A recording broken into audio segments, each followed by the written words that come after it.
Muy buenas tardes, somos el grupo conformado por Daniela Duarte y quien les habla, Ivette Muñoz.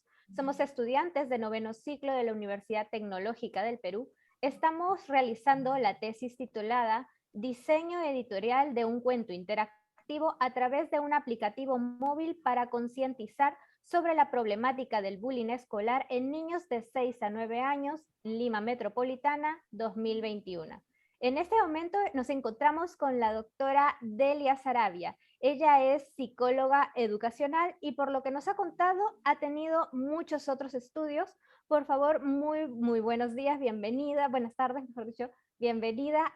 ¿Podría por favor contarnos acerca de usted y de su trayectoria? Encantada, buenas tardes. Eh, yo he trabajado tanto en nivel de educación básica regular, ¿no? En colegios públicos y también en colegios privados.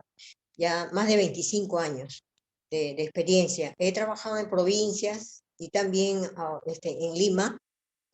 Acá estoy también bastante tiempo y tengo la experiencia en la universidad también formando a educadores de nivel inicial, de nivel primario y también maestros de nivel secundario. Soy psicóloga de carrera, docente también de carrera, tengo maestría y tengo doctorado en educación y en psicología. Bueno, y también decirles que las cosas han cambiado, ¿no? Porque de la época que estudié hasta la actualidad, que estamos en el siglo XXI, ha ido cambiando. Y hoy día que estamos con esta emergencia de coronavirus, el pandemia ha traído una serie de cambios, sobre todo al sector de educación. Los niños, los jóvenes han tenido que estudiar a través de manera virtual, ¿no? Entonces todos estamos tratando de estar al día con la capacitación en la tecnología, la informática y la comunicación, ¿no? Brevemente esa es mi trayectoria de trabajo. Muchas gracias, doctora Sarabia. ¿Podría explicarnos en sus propias palabras, por favor, qué es el bullying escolar? Bueno, en realidad el bullying es digamos, una violencia que se va a manifestar en conductas intencionales, ¿no? Intencionales de parte del agresor. Puede ser una violencia verbal, puede ser también una violencia física y también, pero también afectando la dignidad de la persona. Le falta el respeto, por ejemplo, a la persona o lo humilla también al niño, en este caso, por ejemplo, que ustedes están haciendo su test con niños de 6 a 9 años, pero lo hace de manera reiterativa, de manera continua. Entonces, todo esto va a afectar en su desarrollo integral y especialmente en el aspecto psicológico de los niños que todavía están en pleno proceso de formación por la etapa evolutiva en que se encuentran, porque son de 6 añitos que ya han ingresado a la educación formal, que sería el nivel primario, ¿no? Entonces, todo eso, el adaptarse a un nuevo medio escolar, y si es agredido verbalmente, de manera intencional y reiteradas veces, eso va a provocar una baja autoestima en los niños y también problemas de conducta, problemas de rendimiento. Sí, es lo que podría decirte a grosso modo, ¿no? Sí.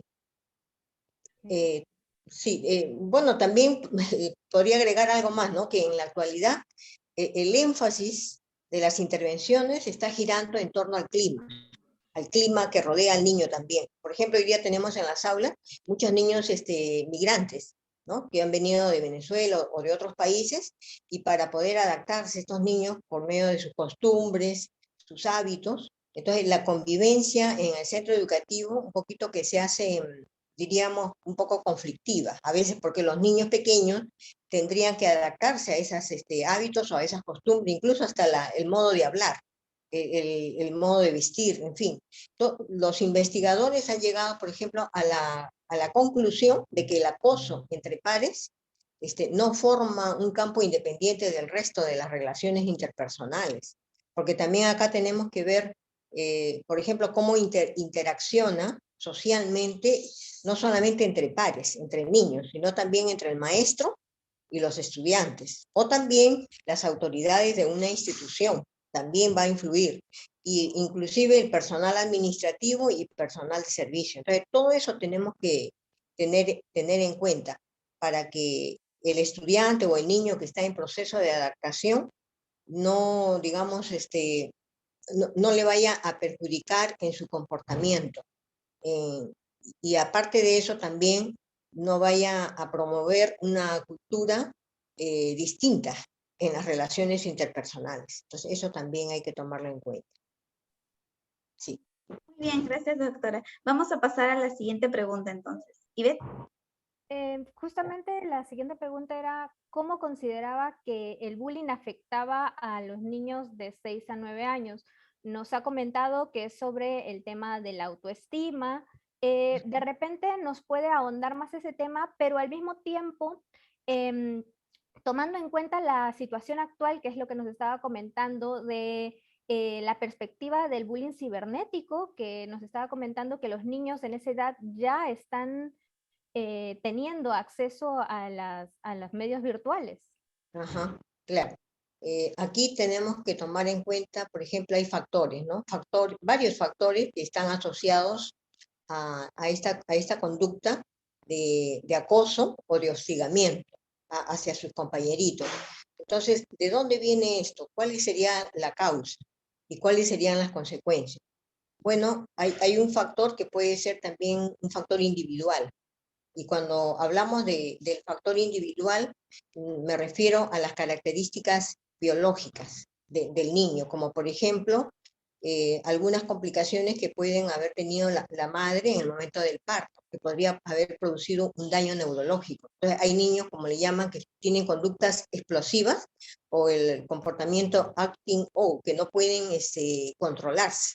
Por ejemplo, en Canadá se hizo una investigación con niños justo de la edad que ustedes están haciendo su trabajo, y se les presentó masmelos, y se le dijo a los niños, a un grupo de niñitos, ¿no? Que si ellos no se comían esos masmelos en el tiempo que la docente salía, unos 15 minutos, y al regreso le podía dar el doble de los masmelos. Se ganaba por la tolerancia que ellos habían tenido y no se comían ninguno. Pero se vio de varios niños, algunos no soportaron, se lo comieron, y otros niños sí toleraron y fueron pacientes. Entonces, ¿qué notamos aquí? Que hay niños que tienen conductas, digamos, que no tienen gobierno o control de sus emociones, no pueden dejar de actuar. Entonces, se hizo un seguimiento, porque fue un estudio longitudinal de muchos años, y cuando estas personas llegaron a ser adultos, fueron personas, los que toleraron, los que tuvieron paciencia, personas exitosas. En cambio, los niños que se comieron estos masmelos fueron personas que tuvieron muchos conflictos en su comportamiento. O sea, una de las consecuencias es que en sus relaciones interpersonales tuvieron roces, muchos roces sociales. ¿Por qué? Porque no controlaron su lenguaje, a veces agredían de manera verbal o también de manera física. En el trabajo, por lo consiguiente, problemas a nivel laboral. No podían durar mucho tiempo en un trabajo por los conflictos que tenían en el trato con las personas. Entonces, por eso decía que un factor asociado a la violencia también es el nivel individual. Hay que ver este niño, por ejemplo, si sus padres en el momento sobre todo la madre, ha tenido complicaciones en el parto, porque esto también puede ser causa de un daño neurológico. Son los niños que le llamamos de alto riesgo, ¿no? O también niños con riesgo establecido, que si se detecta temprano, se puede ayudar. ¿Y cómo? Teniendo un tratamiento en lo que se llama, por ejemplo, hoy día, los programas de intervención temprana. Entonces, a veces niños que tienen unas caídas o golpes, daño neurológico. O también, otro de los factores asociados a nivel individual serían las características psicosociales, como por ejemplo los niños hiperactivos, los niños impulsivos y los niños que tienen también problemas de atención. Entonces, de acuerdo a los estudios, a investigaciones que se han hecho, estas personas podrían llegar a ser acosadores o también, no vamos a generalizar, pero los estudios nos están demostrando de que deberían, desde el colegio y desde el hogar inclusive, los padres interesarse por darle una ayuda a sus niños que hayan nacido con este riesgo que les menciono, ¿no? Otro factor también es el de las relaciones. Ese es otro factor. Por ejemplo, la influencia de la familia. Una relación afectiva cercana entre padres y entre los hijos, en contextos comunitarios donde hay altos niveles de violencia, a eso le llaman factores protectores. Porque ahorita, por ejemplo, estamos viendo que acá en Lima la violencia ha aumentado. O sea, entonces hay zonas rojas de Lima, pero también puede afectar también en la influencia de la comunidad, de los barrios, de los niños con quién se juntan, con quién se agrupan. Entonces existen más probabilidades de involucrarse en actos de violencia y aprender ese comportamiento de hostigamiento, de acoso, cuando los amigos promueven y aprueban ese tipo de comportamientos. Entonces también allí tenemos que tener bastante cuidado. Otro también es el vecindario, la influencia del vecindario, porque se ha observado que los eventos de violencia pueden asociarse a un ambiente social de aceptación de la violencia, ¿no? Por ejemplo, cuando se ha hecho estudios también en qué contexto, o sea, dónde está ubicado el colegio donde estudia mi hijo, por ejemplo, dónde está ubicado, en qué zona. Es una zona roja, a veces promueven también los videojuegos, ¿no? Y los niños, en vez de ir al colegio, ya se están yendo con la mala junta, con los amiguitos, a los videojuegos, o sea, a estos lugares, y los niños que aprenden ahí a través de esto, porque también hay que vigilar qué tipo de videos o de juegos a través del internet están teniendo los niños. Entonces eso también hace que los niños puedan imitar, porque los niños están en la edad de la imitación, que son tres mecanismos por los cuales una persona se socializa: la imitación, la identificación y la incorporación de las reglas y normas sociales también que van a imperar dentro de una comunidad o dentro también del ámbito familiar, porque los padres también tienen que poner un límite en casa. Entonces, todos esos son aspectos que van a influir en el desarrollo de estas conductas de hostigamiento, porque a veces decimos, ¿por qué mi hijo acosa? ¿Por qué es un hostigador? ¿No? ¿Por qué es así? Pero tenemos que buscar, hay múltiples factores, esto es multidimensional. Eso te Ok. podría mencionar, sí. Ok, doctora, Sí. muchas gracias por su respuesta. Es interesante lo que usted menciona. Una pregunta adicional con respecto a lo que usted dice, ¿consideraría que hay diferencia entre los niños que estudian en instituciones privadas o en instituciones nacionales? ¿No? ¿Y qué diferencias encontraríamos tal vez entre un grupo de niños, un niño que es acosado en esos tipos de instituciones? ¿Habría alguna diferencia? Claro, tenemos que tomar en cuenta que en factores sociales, ¿no? Acá, porque hay niños que proceden de un ambiente socioeconómico alto, otros de un nivel socioeconómico mediano y otros de nivel socioeconómico bajo. Entonces son las inequidades que se dan. Y de acuerdo a las investigaciones que se han hecho, muchos, digamos, todos los niños no van a tener las mismas oportunidades. Entonces, la frustración de no tener lo que otro tiene también puede llevarnos a esa conducta de acoso, de hostigamiento o de violencia también. Entonces, sí se podría decir de que también es otro factor de riesgo que va a influir, las inequidades, porque hay digamos, no hay la misma oportunidad para todos, ¿sí? Entonces, podría decir que sí. Bien. Muchas gracias. Vamos a pasar a la siguiente pregunta. ¿En qué se diferencia el bullying según los grupos etarios? Por ejemplo, nosotros nos estamos dirigiendo a un grupo de 6 a 9 años. Como mencionó, hablamos de niños que están en el comienzo de la etapa escolar a nivel primario, ¿no? ¿Qué diferencia habría entre este grupo de niños y de repente un grupo de niños de secundaria respecto al bullying, ¿no? ¿Cuáles serían ahí las diferencias que encontraríamos más marcadas? a la hora de manifestarse. Ujú. Ajá, ya, mira, hay que tomar en cuenta la edad evolutiva, ¿no? En la que se encuentran los niños.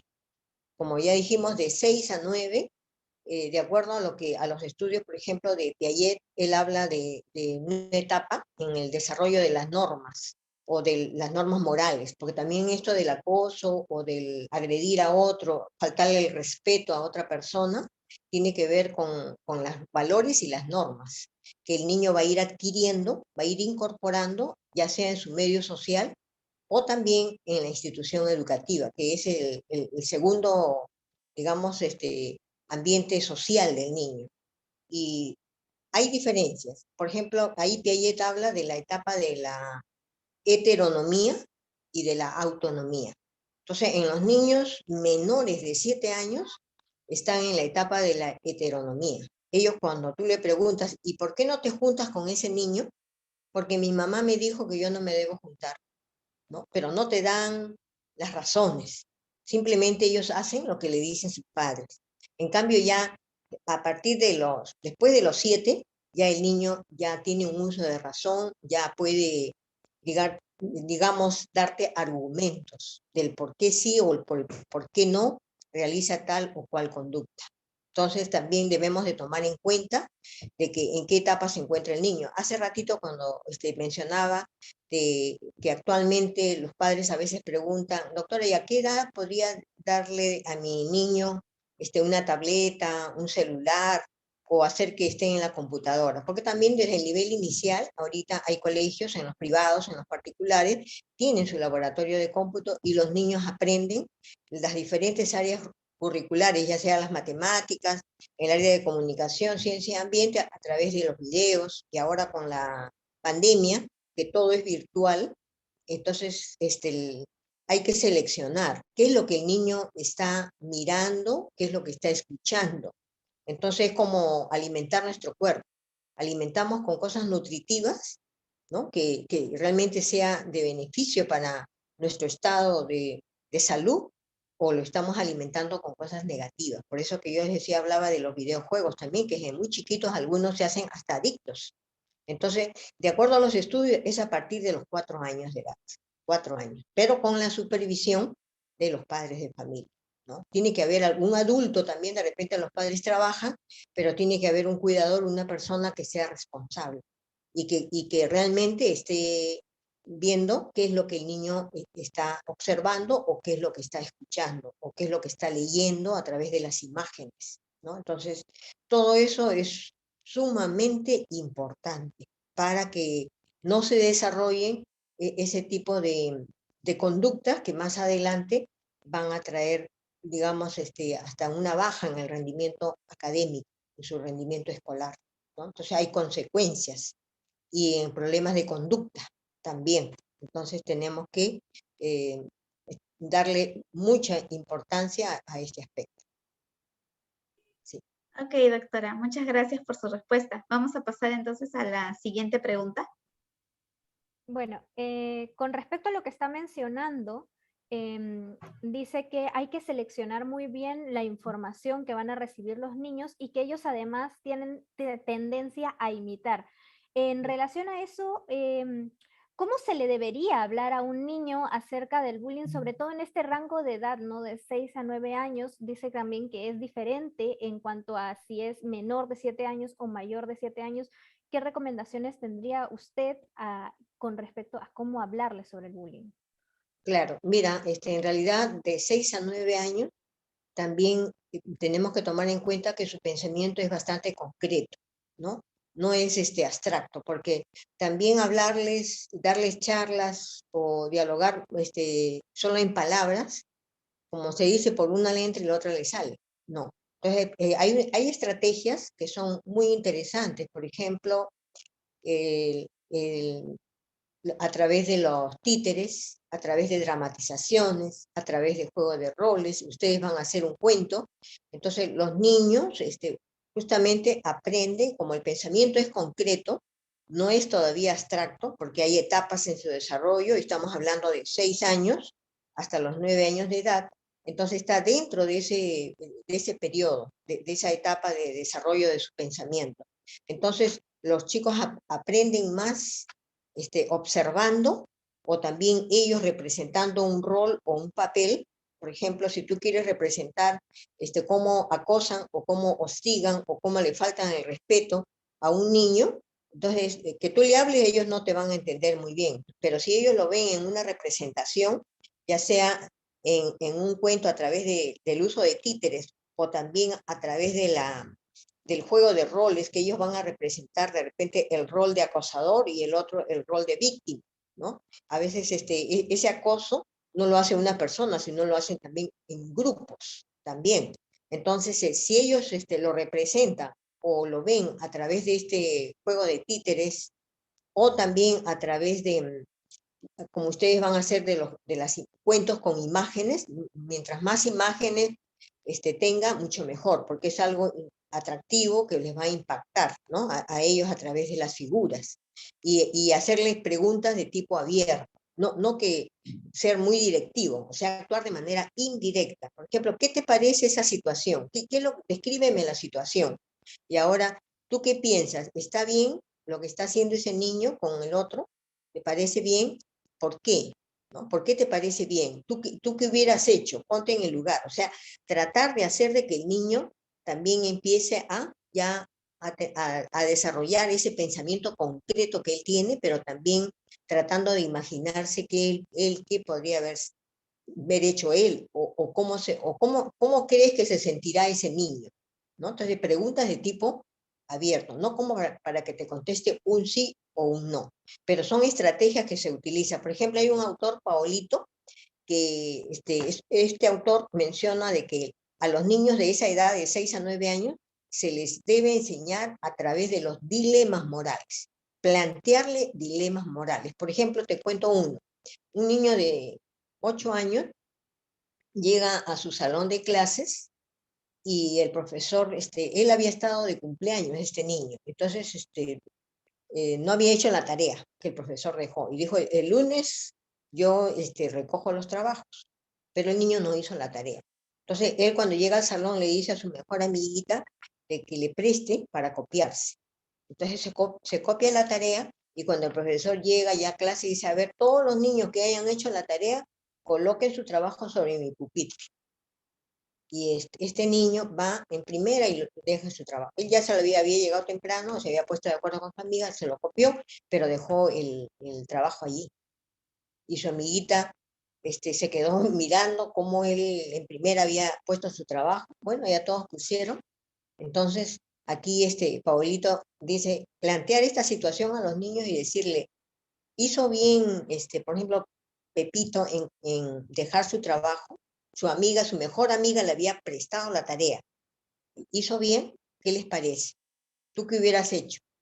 Entonces, eso se llama plantear dilemas morales de acuerdo a la edad del niño, para poder saber y conocer qué piensa o qué sienten los niños con respecto a las diferentes situaciones que pueden ocurrir dentro de un aula de clase, ¿no? Entonces, también igual se plantea para adolescentes, pero ya los dilemas van a ser acorde a la etapa evolutiva de estos niños. Eso es lo que les puedo manifestar. Ok, muchas gracias, doctora Sarabia. Y en relación justamente, continuando con el tema del cuento infantil, ¿no? Que es lo que es de importancia para este estudio. Dentro del cuento, lo que nosotros queremos elaborar es un cuento interactivo, ¿no? El niño va a tener oportunidad de ver a los personajes moviéndose, ¿no? Lo que va a resultar bastante atractivo para llamar su atención. Al mismo tiempo, va a tener sonidos que los permitan poder sumergirse en la historia.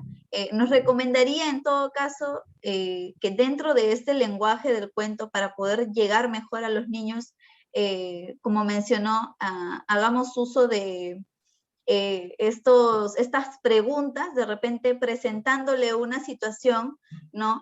Y preguntándole posteriormente si estuvo bien, qué es lo que él haría, ¿no? Claro. Que en relación te a esto, pareció? ¿qué es lo más Claro. recomendable? Claro, dejarle las preguntas de tipo abierto. No tú sugerirle, sino decirle, ¿tú qué hubieras hecho en su lugar? ¿No? ¿Tú qué hubieras hecho? O también otra pregunta, ¿cómo se sentirá el niño que ha sido de repente hostigado o donde le han faltado el respeto? ¿Cómo se sentirá ese niño? ¿No? Hacer lo que el niño se ponga en el zapato del otro niño. O también, ¿qué crees cuál sería la consecuencia? ¿Qué va a pasar luego? ¿Qué crees tú? ¿Cómo se puede reaccionar frente a esa situación? Entonces, hacerlo pensar al niño de una manera que él pueda adelantarse también un poquito más al suceso y hacerlo que él, digamos, de una manera crítica, porque él va a tener que analizar, criticar o dar un punto de vista. Entonces tú también te vas a ir dando cuenta de qué hay en el niño, porque los niños proyectan todo lo que ellos ven en casa o todo lo de su entorno. Entonces, a veces decimos, por ejemplo, nosotros psicólogos, cuando queremos conocer si un niño ha sido abusado, ya sea por violencia doméstica o también abuso sexual, entonces hacemos juegos con muñecos. Y los niños, ellos le damos los muñecos y ellos van a proyectar las vivencias que han tenido, las experiencias que ellos han vivido. Entonces tú ahí te puedes dar cuenta, digamos, a veces el niño no te lo puede verbalizar, no lo puede decir, pero ya en la manera como él está jugando, interactuando con los muñecos, va a proyectar lo que él ha experimentado, lo que él ha vivenciado. Entonces en los cuentos también se puede hacer el uso de preguntas de tipo abierto donde hagamos pensar a nuestros niños, ¿no? Entonces eso es bastante importante. Sí. Ok, doctora. Muchas gracias. Pasamos entonces a la siguiente pregunta. Bueno, justamente con lo que habíamos estado conversando en un principio, vimos que había muchos casos en los que el niño abusador tenía ciertos problemas o un entorno que causaba este comportamiento, ¿no es cierto? Entonces, ¿usted qué considera que sería más adecuado? ¿Abordar el problema desde la perspectiva del abusador o del abusado, no de la víctima de un tema de bullying? Claro, en este caso estamos hablando de niños de 6 a 9 años. Entonces yo les cuento una experiencia de un niño de nivel inicial de 5 años. Este niño tenía digamos, la costumbre de perseguir a una niña que se sentaba en la mesita, porque en inicial se sientan digamos, en mesitas y hay sillitas, y grupos de 4 o de 5 niños. Entonces, en un colegio público. Y este niño la acosaba a la niñita porque la perseguía en todo momento y sobre todo a la hora de que era el refrigerio, los niños salían a los juegos, porque el colegio tenía sus juegos en la parte externa. Entonces el niño, como la chica tenía pelito largo, entonces le agarraba el pelo, pero también llegó el momento en que el niño frotaba sus genitales con el trasero de la niña.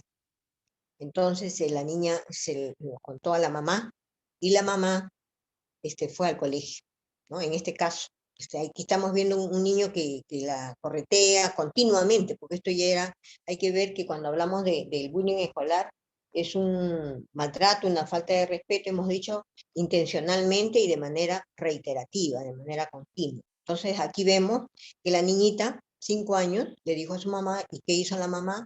Fue al colegio, ¿no? Conversó, porque estos niños los llevan y los traen. A ver, algunos tienen movilidad, pero en este caso la mamá iba y la recogía y también la dejaba al colegio.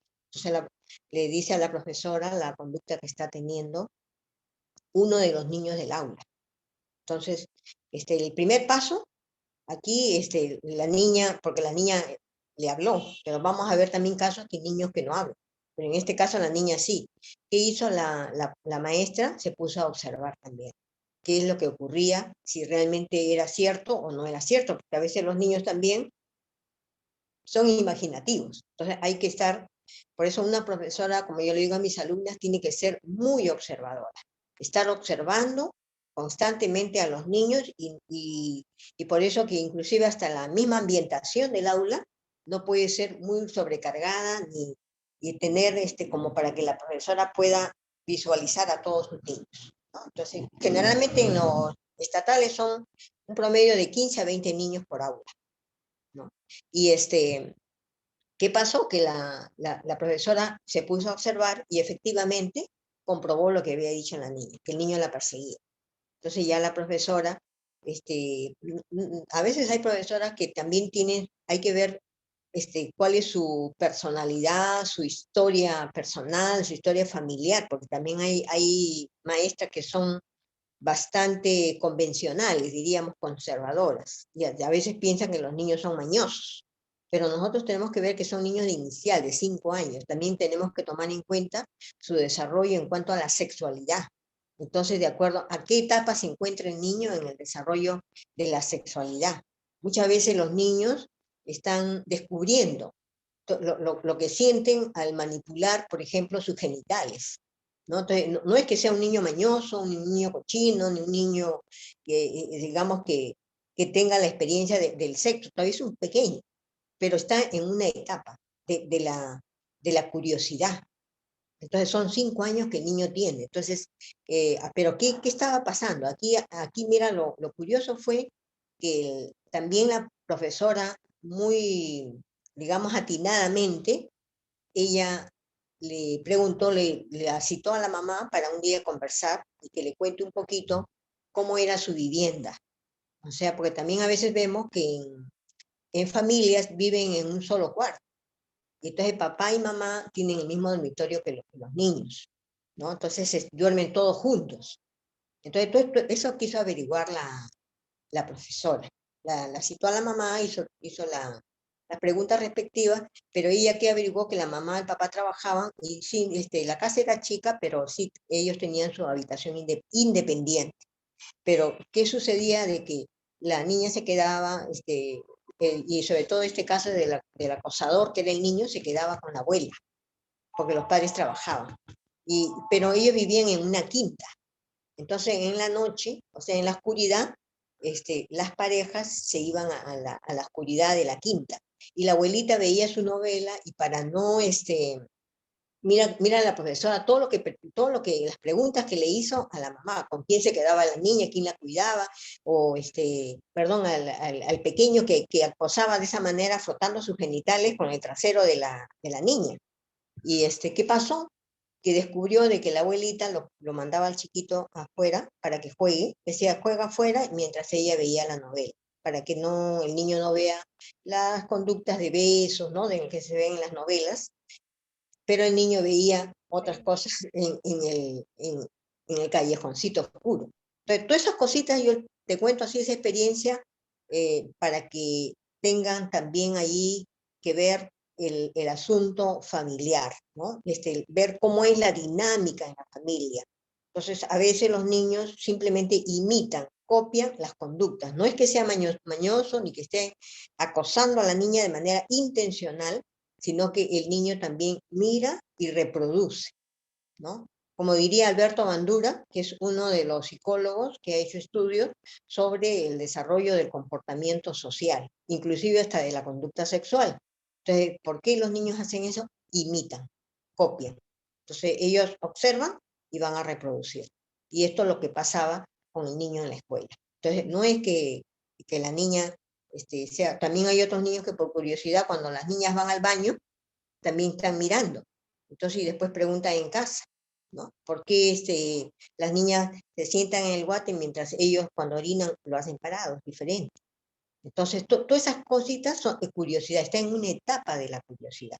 Entonces, no podemos, digamos, decir de que este acosador lo hace de manera ya, porque son niños pequeños. Entonces, sí hay diferencias. Ustedes me preguntan, las etapas evolutivas hay que tomarlas en cuenta. ¿De qué edad?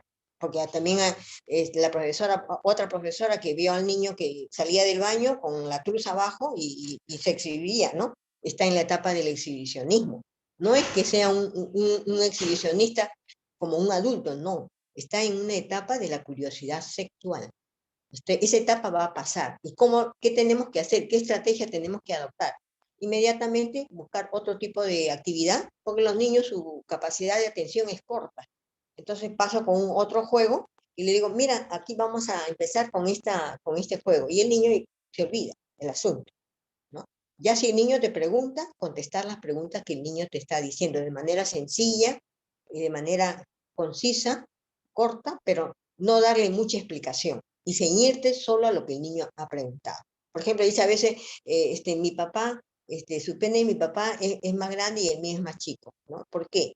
Entonces, hay que explicarle de una manera natural de que es porque así como uno va creciendo en talla, conforme pasa de una etapa evolutiva a otra, igual las manos se vuelven más grandes y igualito pasa. Nada más. O sea, ceñirte a esa, por eso hasta la respuesta, la manera de responder tiene que ser ceñirse a lo que te ha preguntado de una manera sencilla, corta y sin ponerte nerviosa ni nada de eso.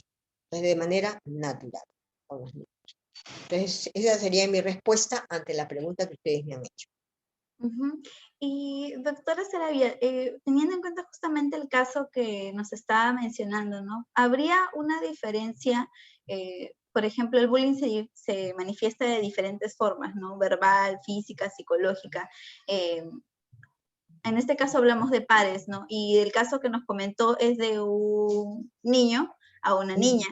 ¿Cómo Sí. sería el caso de repente en un rango de edad al que nosotros nos dirigimos de repente entre varones, entre niños varones o entre niñas mujeres? ¿Habría ahí una diferencia en cuanto a cómo se manifiesta el bullying y el género de los niños? Bueno, en este caso ahí me has hecho acordar otro caso. Tenía el caso de un niño también él ya tenía 9 años, este chiquito, y él lo acosaba porque su manera de hablar era como niña, o sea, tenía una voz muy aguda, parecía una niña. Entonces lo hostigaba diciéndole, oye, tú tienes que ir al baño de las niñas, porque tú no eres hombre, tú tienes que tener una... Entonces lo hostigaba, era un niño varón. Pero en este caso, por ejemplo, la profesora actuó de una manera, digamos, haciendo razonar, o sea, de una manera como la terapia que nosotros en psicología decimos la terapia cognitiva conductual, porque aquí el problema era de conducta con los niños, ¿no? Que lo hostigaban haciéndole ver de que él era una niña, pero también de una manera razonada, cognitiva, haciéndole razonar. ¿Cómo te sientes si a ti te dijeran que vayas al baño de las niñas? Por el hecho de tener una voz delgada, ¿no? Entonces, pero la profesora les hizo razonar esto, pero los padres cuando se enteraron, porque era único hijo, lo que hicieron fue cambiarlo de colegio. Entonces, y así el niño pasó de colegio en colegio. Entonces, no era lo adecuado, porque el niño también tiene que aprender a enfrentar los retos, a enfrentar las situaciones difíciles que se le presentan. Entonces, hay padres que a veces quieren que, como son niños únicos, los sobreprotegen en exceso y lo ponen como en una burbuja. Entonces no quiere que nadie lo toque, ni que nadie lo moleste. Pero también al niño hay que enseñarles a ellos de que tienen que aprender a enfrentarse a esa situación. La profesora fue atinada porque los hizo razonar a los chicos, pero el problema fue de los padres. Dijeron, no, ya no queremos que mi hijo continúe en esa escuela, queremos cambiarlo. Y bueno, ya allí, ya ¿tú qué haces? Tú le puedes hacer razonar todo, pero hay padres que también se cierran en su manera de pensar y creen de que es mejor el estarlos cambiando de colegio a uno que se pueda acoplar a su hijo, ¿no? Y eso no puede ser, porque al niño hay que prepararlo con habilidades sociales o habilidades blandas que le llaman, para que en el futuro, cuando también sea un adulto y se le presente situaciones conflictivas o difíciles, las sepa afrontar. Ya el niño tiene que ir preparándose poco a poco para que en el futuro sea capaz de no, digamos, sentirse frustrado de esa manera o también adoptar comportamientos que sean negativos, ¿no? No conductas prosociales, sino conductas negativas. Y eso no queremos. Entonces, a esta familia también se le trató de educar, de hacerles razonar, pero como era hijo único, ellos ya al final tuvieron que tomar la decisión. Pero siempre frente a estos casos también tenemos que tomar en cuenta el reglamento. Por eso que yo les decía también hace un momento de que hay 3 mecanismos para la socialización: la imitación, la identificación y la incorporación de reglas y normas. Toda institución educativa tiene que tener su reglamento y ese reglamento tiene que ser conocido por toda la comunidad de la institución. Y en los niños, los padres de familia, las autoridades, el personal administrativo en general, por toda la comunidad, a fin de que se puedan cumplir estas reglas y cuando ocurran estos casos de acosos o de hostigamientos continuos, reiterativos, intencionalmente, ¿qué tienen que hacer? Aplicar la norma. Se aplica la norma. Y tienen que adoptar ahí, por eso que eso se llama el CONEI, es un consejo, digamos, educativo institucional. Está conformado por el director, hay un representante de un padre de familia y también de los estudiantes, porque también ellos son representantes. Y entonces, de manera consensuada, se da este reglamento, a fin de que toda la comunidad pueda contribuir a la convivencia pacífica y democrática. ¿Ya? Entonces, que está considerado también dentro de una ley, la ley 29979, si no me equivoco, es la ley que está normando la convivencia pacífica en ambientes educativos. Entonces también entran a tallar acá las organizaciones no gubernamentales, que son las autoridades y los que conforman este comité, que tienen que pedir la promoción también para que intervengan estas personas. Porque a veces los padres, en la reunión con padres, se necesita charlas, diálogos, talleres, para que los padres puedan aprender también a cómo van a manejar, qué estrategias podrían aplicar a fin de ayudar a sus niños si son acosados, o son víctimas, o son acosadores, o también son los espectadores, porque también los demás niños están observando. Entonces, ¿cuál es la actitud que van a tener esas personas que están expectando, ¿no? Y cuál debería de ser las sanciones que puedan recibir la persona que ha hostigado, y qué apoyo emocional también deben recibir las víctimas, y cuáles son las responsabilidades que deben de tener y los compromisos que deben asumir los familiares o la persona que está encargada de ese niño que ha acosado o que ha hostigado a la otra persona. Eso sería lo que les tendría que mencionar. Y doctora, de repente podría o recordará tal vez algún caso de bullying escolar que haya resultado de alguna forma exitoso, en el que el niño, el acosador en este caso, haya dado un cambio total de su conducta como acosador. Bueno, ¿Tendrá conocimiento de un caso?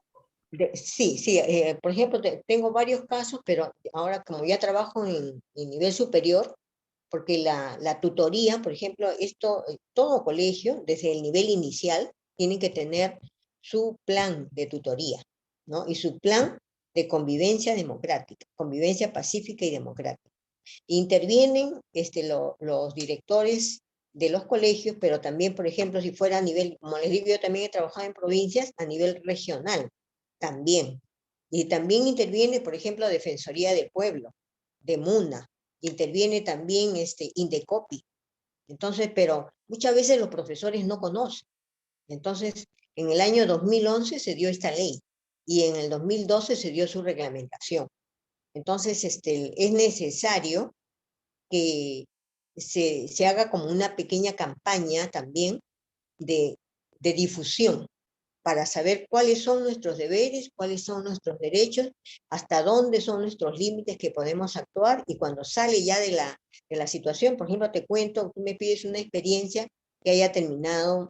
Yo trabajé en una institución, también un pedagógico, en la provincia de Chincha, y estaba dirigido por religiosas españolas. Y entonces me acuerdo que había un joven que era transvestis y era acosado. Este chico era acosado por todo su salón, pero no solamente por el salón, sino también la comunidad, o sea, el barrio. Es que el joven ya era un joven porque estaba estudiando la carrera de educador, y era de la especialidad de secundaria, y el nivel educativo era secundaria, diré, y la especialidad era física y química. Este chico fue mi alumno. Era bueno, ¿eh? Bueno en sus notas, su aprovechamiento, bueno. Pero aquí el problema que él tenía es que era transvesti, y se vestía, se pintaba las uñas. Una hora que tenía el curso de educación física, se usaba unas mallas muy pegadas al cuerpo. Entonces, pestañas postizas, bien pintado llegaba. Y sus compañeros lo acosaban, hostigaban. La comunidad, el barrio, la gente hablaba, ¿no? Era una provincia, decía, ¿cómo es posible que ese chico haya ingresado? Pero para la carrera de profesor no te tomaban solamente para la especialidad de educación física, y sí hay pruebas de natación, de atletismo, carrera, pero en las otras especialidades no. Entonces la gente comentaba. Entonces, ¿qué hicieron las monjitas? Porque era realmente un problema, y no se le podía expulsar sin base. Pero dentro, por eso les digo, es muy importante que haya un reglamento. Toda institución educativa tiene que tener su reglamento. Entonces, me acuerdo que en esta institución se usaba uniforme. O sea que cuando tú te dirigías a una institución, como también hay empresas que su personal tiene su uniforme. Entonces, acá esta institución tenía su uniforme.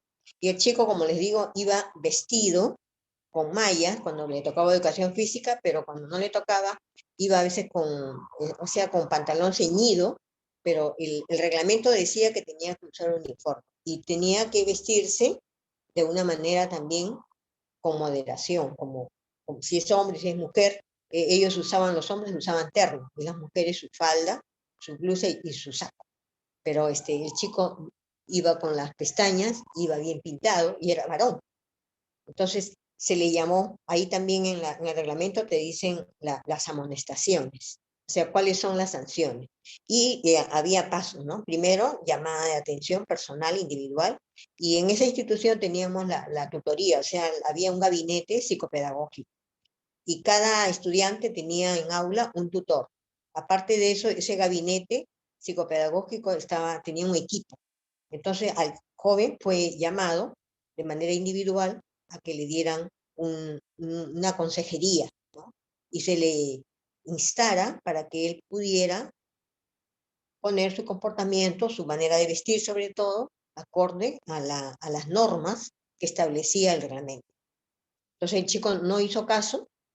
Entonces la segunda decía llamar a los familiares o a la persona que está encargada de este joven. Entonces se llamó a los padres, se les hizo ver el comportamiento que tenía, y sobre todo que se pintaba, y la forma en cómo iba, y el reglamento decía que tenía que ir con uniforme. Entonces se comprometieron, firmaron un compromiso para que este joven pudiera observar su conducta tal cual le estaba pidiendo el reglamento. Lo hizo un tiempo, luego dejó de hacerlo. O sea, no puso en práctica. Entonces, ya el tercer, digamos, cuando la conducta ya no cambia y es reiterativa, ya era la expulsión. Entonces, a pesar de que él era bueno, tenía buen rendimiento, pero ya después, ya él solito, ya dejó de asistir a la institución educativa. Entonces, ahí prácticamente el mismo joven se salió de la institución, desertó, entonces se fue. Pero por razones de rendimiento no lo podían expulsar, pero sí por su comportamiento. Entonces también toda empresa, en este caso la institución educativa, tenía sus reglas.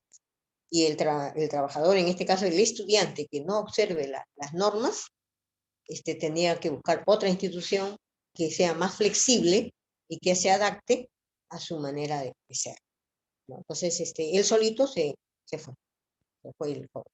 Pero, como te digo, toda institución tiene que tener su reglamento, hay un plan de convivencia democrática, y cuando ya la persona, tú le hablas, no cambia. Segundo, la familia. Tercero, ya viene la parte de expulsión, y si ya de repente este estudiamiento, este bullying ya afecta de manera ya, digamos, psicológica o también de maltrato físico, o ya llega a mayores, porque a veces hasta las redes sociales también se difama, o sea, se hostiga a una persona, y ya sucedió en que hay personas que les afecta tanto, el víctima, que hasta llega a suicidarse. Entonces ya aquí, cuando ya entra a este nivel, ya eso es penal. Ya entran las instituciones como Defensoría del Pueblo, entra Indecopi y entra también el juzgado de menor. Entonces se tiene que hacer la denuncia por parte del director de la institución educativa. Entonces, todas estas cositas ya tienen ley y tienen también su reglamento, ¿no? Entonces, no hay que, no hay que minimizar, y hay que tratar de cortar la situación antes de que llegue a mayores, ¿no? Entonces, ¿cuál es esa norma o esa ley? Es la ley 29719, que promueve la convivencia sin violencia en las instituciones educativas, ¿no? A nivel nacional, ¿no? Eso se dio en el 2000, el reglamento, en el 2012, y la ley fue dada en el 2011. Entonces, a veces las desconocemos. Entonces, tenemos que difundirlo en todas las instituciones, a fin de que los equipos que se formen, si es que no hubiera, los equipos responsables, para que puedan velar por una convivencia de paz, sin violencia, sin hostigamientos, sin acosos, y todas estas incidencias tienen que ser registradas. Hay un libro, un registro, es un documento que va a contener toda la información y que tiene que ser también de carácter confidencial, ¿no? Y formar parte del archivo de la institución educativa, que tiene la finalidad, ¿cuál es? Registrar los hechos, porque tú tienes que presentar evidencias, no es que tú así nomás tienes que lanzar una acusación, no, tiene que registrarse los hechos y los acontecimientos que ocurren en la institución relacionados con el acoso entre estudiantes. Y también tiene que haber, cuando ya se llama a la familia, tiene que quedar también un acta, y tiene que quedar registrado, firmado, y tiene que haber asumir responsabilidades, como también comprometerse, o sea, hay medidas de compromiso. Entonces, todo eso hay que tomarlo en cuenta. Hay un plan también de convivencia, y hay un equipo de especialistas que van a darle soporte emocional a la que es víctima, o a él víctima de este acoso, de este hostigamiento. Bien, es lo que les puedo mencionar, jóvenes. Ok, doctora Sarabia, muchas gracias. Vamos a pasar entonces a la siguiente pregunta. Ya estamos por terminar la ronda de preguntas. Bueno, sería, ¿cuáles son los principales desafíos que existen actualmente con respecto al bullying, sobre todo centrándonos en este rango de edad, ¿no? De 6 a 9 años. Claro. Los desafíos que tenemos hoy en día es hacer una campaña de sensibilización, pienso yo, porque como todo el mundo tiene acceso a los medios de comunicación masiva, ya sea televisión, ya sea el internet, y entonces, y a veces los padres tampoco no están muy al tanto de lo que los chicos puedan ver. Entonces eso es un reto. Realmente hoy día ese es un gran desafío por la conectividad. Todos tenemos uso de la conectividad. Y también en las instituciones educativas es dar capacitaciones a los docentes. También, porque los docentes a veces no saben qué hacer. Entonces, ¿cómo van a actuar? Y desconocen.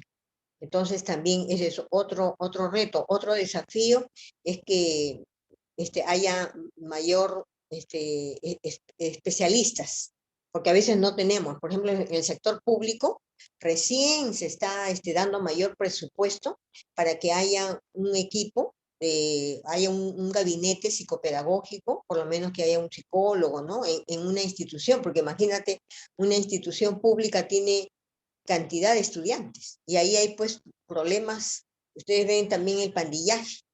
Entonces, o sea, tremendo es bien, muy, muy compleja la situación. Entonces, son retos que tenemos que asumir, Inclusive hoy día vemos que hasta la comunidad, el vecindario, tiene que organizarse. Entonces, son retos, son campañas que deben de promoverse para sensibilizar tanto a las autoridades, a los docentes, a los padres de familia y también a las empresas y a las instituciones, porque hay instituciones como las ONG que se especializan también en estos casos, en estos problemas de niños y de adolescentes. Entonces ellos también pueden contribuir, hacer alianzas estratégicas. El Ministerio de Inclusión y Desarrollo Social, también el Ministerio de la Mujer y Poblaciones Vulnerables, el Ministerio de Salud, hacer alianzas estratégicas. Entonces, son grandes desafíos que se tienen, pero que si todos ponemos nuestro granito de arena, podemos conformar ese comité y hacer que se promocione la participación de toda la comunidad, porque solamente así podemos, trabajando en equipo, que es una de las habilidades blandas, ¿no? El trabajo en equipo, y el Ministerio de Educación, que asume pues la gran responsabilidad, es el órgano responsable en realidad, de supervisar el cumplimiento de la ley que ya les he mencionado, la 9719 y su reglamento. Y por lo tanto debe concertar, debe coordinar con los gobiernos regionales la implementación de estas normas, a fin de velar por el bienestar de nuestros niños, de nuestros jóvenes y también de nuestros adultos, porque también en la universidad, también nosotros tenemos, por ejemplo, un departamento de orientación y de tutoría. Yo les cuento el caso, tenía una jovencita de la universidad, estaba en sus primeros años de estudio, también para la carrera de educación primaria, y se enamoró de un joven que era pandillero. Y entonces la chica era buena, muy buena en su rendimiento, una de las primeras, pero al enamorarse con este joven, faltaba mucho a clases. Entonces, como la universidad tiene su departamento, entonces yo la llamé primero, conversé con ella y fue franca, me dijo, me he enamorado de un chico, me dijo, pero me he enterado de que él forma parte de un grupo de pandilleros. Y entonces ahora ella quería separarse, pero el chico no la dejaba. Entonces la hostigaba, la acosaba, la perseguía, y con arma blanca. Si ella lo dejaba, la podía matar. Entonces, ¿qué tuve que hacer? Tuve que dar este caso al departamento, para que sea ese equipo de especialistas, para que puedan, inclusive dentro de ese equipo de especialistas también hay un jurista y un abogado, también. Finalmente, mira, al final, ¿qué sucedió? De que la chica dejó de estudiar, pero como a los 5 años llegó con un bebé, ya tenía su hijito, nuevamente se restableció, se reintegró a la universidad, pero prácticamente conviviente ya, pero ya estaba separada del joven, del pandillero, ¿ves? Pero ella ya nuevamente se reintegra a sus clases, pero ya con esa experiencia negativa, ¿no? Menos mal que no la mató, pero así pudo mantenerse y después de años regresar para poder seguir la carrera, porque la educación es lo único que te va a dar la independencia también económica, porque yo le decía a ella, tú todo el tiempo no vas a depender de tu mamá, tienes que independizarte económicamente, vas a tener tu familia, pero también hay que ver con qué persona te vas a involucrar, ¿no? Entonces, se requiere una gran ayuda, por eso ese es el reto que tenemos, y tenemos que intervenir todos, desde el aula, desde la casa, también la familia, y también todas las autoridades. De MUNA también es la Defensoría de las Municipalidades, también entra a tallar acá. Ahí también se puede acudir para pedir ayuda para las personas que están dentro de la jurisdicción de ese distrito donde la persona vive, ¿no? A fin de que reciba la ayuda necesaria. Bien. Ok, doctora Sarabia, muchas gracias. Como una última pregunta, nos gustaría que nos dé algunas recomendaciones, ¿no? Para poder tratar de una manera adecuada este tema del bullying en cuanto al cuento infantil, ¿no? Ya con eso estamos terminando la entrevista. claro, de repente una recomendación podría ser elaborar pues estos trípticos o boletines informativos, ¿no? De publicación periódica sobre la convivencia democrática para, para poder sensibilizar tanto a la población en general de la comunidad de la institución educativa, como también se puede hacer una campaña a nivel de la sociedad, ¿no? O del grupo. A veces a los estudiantes yo les hago que ellos difundan estas, estas campañas. A veces se van por ejemplo, al Ministerio de Salud o a los hospitales, cuando era presencial, cuando todavía no había esta pandemia, y entonces para poder sensibilizar. Entonces se reparte y se pueden ayudar de esa manera a los padres de familia o a toda persona que tenga acceso a ese boletín o a ese tríptico o díptico a fin de que se sensibilice a la población. Entonces, es una recomendación. Y otra recomendación es para las familias, para los padres de familia, que participen en las reuniones, que programen los colegios donde estudian sus niños, porque ahí ellos se van a enterar qué es lo que está sucediendo, qué es lo que está pasando. De repente no es con su hijo, pero es con otro niño. Entonces, eso ya te va a servir como para que puedas también tú poner manos a la obra, como se dice, y observar más a tu hijo o a tu niño, entonces para poder ayudarlo, si es que algo estuviera sucediendo, ¿no? Entonces, de esa manera podemos también ayudar, o sea, esa sería una recomendación a nivel del colegio y a nivel de la comunidad, con la elaboración de esos folletos o materiales que se puedan difundir. Sería. Ok, doctora Sarabia, muchas gracias. Gracias por la información que nos ha brindado, sumamente útil, y gracias por habernos acompañado. Con eso estaríamos concluyendo la entrevista. Muchas gracias. Ya, Gracias por su gracias. tiempo. Ya, Hasta de luego. nada.